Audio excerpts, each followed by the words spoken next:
I shaved my head for my daughter with cancer, and my boyfriend called me a bald freak at his cousin's wedding. I was halfway through shaving my head when my boyfriend texted. My daughter had been crying about being the only bald girl at school. Cancer took her hair at 7 years old, so I was surprising her we'd be bald together. The stylist had just taken the first chunk when my phone buzzed. Damien, my cousin's wedding is next week. Better not show up looking like a bald freak. Get a good wig. I started crying. Maria, the stylist, stopped immediately. What's wrong? I showed her. Her face went from concern to rage. GIRLS. We have a situation. Every woman in the salon turned. Within seconds, 15 women surrounded my chair. After I explained, Maria said, "Text him, you'll look beautiful. Don't mention the wig." His response, "Good. Make sure it looks natural. Don't embarrass me." The salon exploded. These women started planning. The one getting extensions called her makeup artist friend. The nail tech called her photographer sister. They formed a group chat. Operation Wedding Revenge. When Maria finished, I looked in the mirror, completely bald. These women had hyped me up so much I felt beautiful. It's on the house, warrior mama. The wedding came.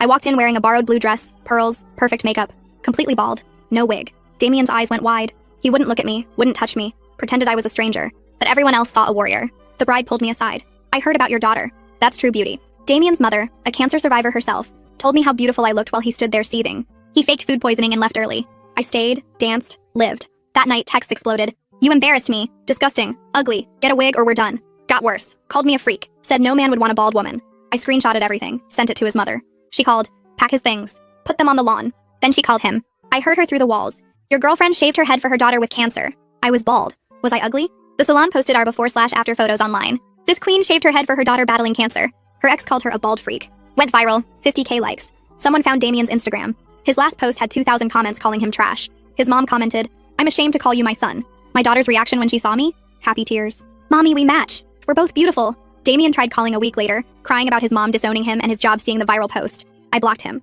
But yesterday, everything changed. My daughter came home from the hospital crying. Not about her hair, about something else. "What's wrong, baby?" The nurse said something weird. "What?" She said Daddy was asking about my treatment schedule. My blood froze. Damien wasn't her father. Her father died 3 years ago. Damien came to the hospital. She said he had paperwork. Said he was my stepfather. I called the hospital immediately. They confirmed someone claiming to be her stepfather had requested her medical records. Showed ID, asked about her chemotherapy schedule, her medications, side effects. Why would he want that? I asked. "Ma'am, we assumed he had permission. He knew all your information." I hung up, hands shaking. Then I found it. An insurance document on my kitchen table I hadn't left there. Damien still had his key.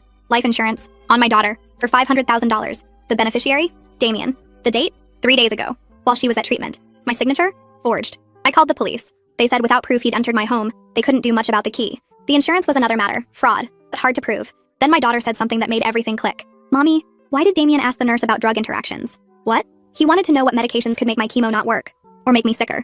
I grabbed my daughter, grabbed my keys. We're leaving. Now. As we drove to my sister's, I noticed a car following us. Black sedan. When I turned, it turned. My phone rang.